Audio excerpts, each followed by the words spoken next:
श्री राधा कृष्णाय नमो नमः। सर्वप्रथम मैं भगवान श्री राधा कृष्ण के श्री चरण कमलों की वंदना करता हूँ। आप सभी भक्त और श्रोताजनों को भी सादर नमस्कार करता हूँ। महाभारत उद्योग पर्व में वर्णित है श्री विदुर नीति। आज हम इसके 8वें अध्याय का श्रवण करेंगे। इसके बाद इस ग्रंथ की संपन्नता हो जाएगी। यह इस प्रकार से वर्णित है। श्री विदुर जी कहते हैं, जो सज्जन पुरुषों से आदर पाकर आसक्ति रहित हो अपनी शक्ति के अनुसार अर्थ साधन करता रहता है, उस श्रेष्ठ पुरुष को शीघ्र ही सुयश की प्राप्ति होती है, क्योंकि संत जिस पर प्रसन्न होते हैं वह सदा सुखी रहता है। जो अधर्म से उपार्जित महान धन राशि को भी उसकी ओर आकृष्ट हुए बिना ही त्याग देता है, वह जैसे सांप अपनी पुरानी केचुली को छोड़ता है, उसी प्रकार दुखों से मुक्त हो सुखपूर्वक शयन करता है। झूठ बोलकर उन्नति करना, राजा के पास तक चुगली करना, गुरु से भी मिथ्या आग्रह करना, ये 3 कार्य ब्रह्म हत्या के समान है। गुणों में दोष देखना एकदम मृत्यु के समान है। कठोर बोलना या निंदा करना लक्ष्मी का वध है। सुनने की इच्छा का भाव या सेवा का भाव, उतावलापन और आत्म प्रशंसा, ये 3 विद्या के शत्रु हैं। आलस्य, मद, मोह, चंचलता, कोष्ठी, उद्दंडता, अभिमान और लोभ, ये 7 विद्यार्थियों के लिए सदा ही दोष माने गए हैं। सुख चाहने वाले को विद्या कहाँ से मिले? विद्या चाहने वाले के लिए सुख नहीं है। सुख की चाह हो तो विद्या को छोड़े और विद्या चाहे तो सुख का त्याग करे। ईंधन से आग की, नदियों से समुद्र की, समस्त प्राणियों से मृत्यु की और पुरुषों से कुलटा स्त्री की कभी तृप्ति नहीं होती। आशा धैर्य को, यमराज समृद्धि को, क्रोध लक्ष्मी को, कृपणता यश को और सार संभाल को, अभाव पशुओं को नष्ट कर देता है। इधर एक ही ब्राह्मण यदि क्रोध हो जाए तो संपूर्ण राष्ट्र का नाश कर देता है। बकरियां, कांसे का पात्र, चांदी, मधु, अर्क खींचने का यंत्र, पक्षी, वेदवेत्ता ब्राह्मण, बूढ़ा कुटुंबी और विपत्तिग्रस्त कुलीन पुरुष, ये सब आपके घर में सदा मौजूद रहें।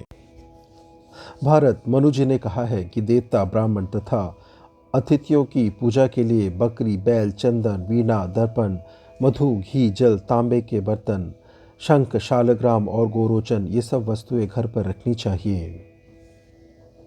तात, अब मैं तुम्हें बहुत ही महत्वपूर्ण एवं सर्वोपरि पुण्यजनक बात बता रहा हूँ।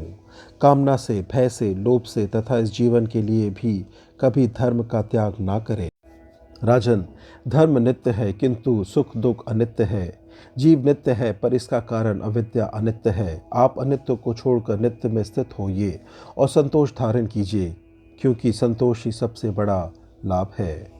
धन धान्य आदि से परिपूर्ण पृथ्वी का शासन करके अंत में समस्त राज्य और विपुल भोगों को यहीं छोड़कर यमराज के वश में गए हुए बड़े बड़े बलवान एवं महानुभाव राजाओं की ओर दृष्टि डालिए। राजन, जिसको बड़े कष्ट से पाला पोसा था, वह पुत्र जब मर जाता है तो मनुष्य उसे उठाकर तुरंत अपने घर से बाहर कर देते हैं। पहले तो इसके लिए बाल छितराए करुण स्वर में विलाप करते हैं, फिर साधारण काठ की भांति उसे जलती चिता में झोंक देते हैं। मरे हुए मनुष्य का धन दूसरे लोग भोगते हैं। उसके शरीर की धातुओं को पक्षी खाते हैं या आग जलाती है। यह मनुष्य पुण्य पाप से बंधा हुआ इन्हीं दोनों के साथ परलोक में गमन करता है। तात, बिना फल फूल के वृक्ष को जैसे पक्षी छोड़ देते हैं, उसी प्रकार उस प्रेत को उसके जाति वाले सुहित्र और पुत्र चिता में छोड़कर लौट जाते हैं। अग्नि में डाले हुए उस पुरुष के पीछे तो केवल उसका अपना किया हुआ बुरा या भला कर्म ही जाता है। इसलिए पुरुष को चाहिए कि वह धीरे धीरे प्रयत्नपूर्वक धर्म का ही संग्रह करे।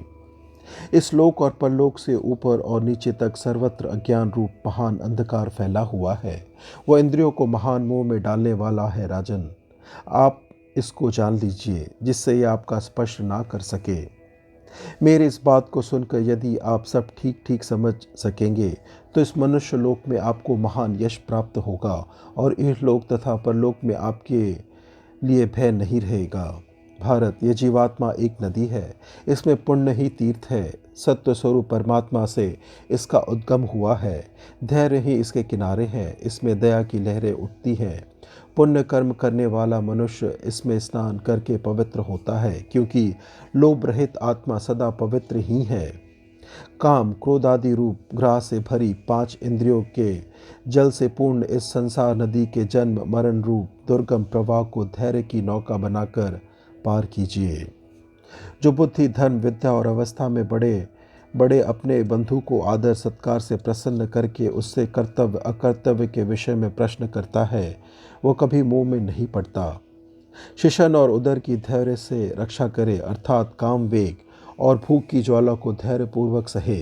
इसी प्रकार हाथ पैर की नेत्रों से नेत्र और कानों की मन से तथा मन की वाणी से सत्य कर्मों से रक्षा करे। जो प्रतिदिन जल से स्नान संध्या तर्पण आदि करता है, नित्य यज्ञोपवीत धारण किए रहता है, नित्य स्वाध्याय करता है, पतितों का अन्न त्याग देता है, सत्य बोलता है और गुरु की सेवा करता है, वह ब्राह्मण कभी ब्रह्मलोक से भ्रष्ट नहीं होता। वेदों को पढ़कर अग्निहोत्र के लिए अग्नि के चारों ओर कुश बिछाकर नाना प्रकार के यज्ञों द्वारा यजन कर, वैसे ही प्रजाजनों का पालन करके गौ और ब्राह्मणों के हित के लिए संग्राम में मृत्यु को प्राप्त हुआ क्षत्रिय शस्त्र से अंतकरण पवित्र हो जाने के कारण ऊर्ध्वलोक को जाता है। वैश्य यदि वैद शास्त्रों का अध्ययन करके ब्राह्मण क्षत्रिय तथा आश्रित जनों को समय समय पर धन देकर उनकी सहायता करे और यज्ञ द्वारा तीनों अग्नियों के पवित्र धूम की सुगंध लेता रहे, तो वह मरने के पश्चात स्वर्गलोक में दिव्य सुख भोगता है। शूद्र यदि ब्राह्मण क्षत्रिय और वैश्य की क्रम से न्यायपूर्वक सेवा करके इन्हें संतुष्ट करता है, तो वह व्यथा से रहित हो पापों से मुक्त होकर देह त्याग के पश्चात स्वर्ग सुख का उपभोग करता है। महाराज, आपसे यह मैंने चारों वर्णों का धन बताया है, इसे बताने का कारण भी सुनिए। आपके कारण पांडु नंदन युधिष्ठिर क्षत्रिय धर्म से च्युत हो रहे हैं, अतः आप उन्हें पुनः राजधर्म में नियुक्त कीजिए। धृतराष्ट्र कहते हैं, वेदो, तुम प्रतिदिन मुझे जिस प्रकार उपदेश दिया करते हो वो बहुत ठीक है। सौम्य, तुम मुझसे जो कुछ भी चाहते हो कहते हो, वैसा मेरा भी विचार है। यद्यपि मैं पांडवों के प्रति सदा ऐसी ही बुद्धि रखता हूँ, तथापि दुर्योधन से मिलने पर फिर बुद्धि पलट जाती है। प्रारब्ध का उल्लंघन करने की शक्ति किसी भी प्राणी में नहीं है। मैं तो प्रारब्ध को ही अचल मानता हूँ, उसके सामने पुरुषार्थ तो व्यर्थ है। इस प्रकार से ग्रंथ श्री वेदो नीति से आज के अध्याय की संपन्नता होती है और इस ग्रंथ की भी संपन्नता होती है, जिसको हमने 8 भागों में श्रवण किया।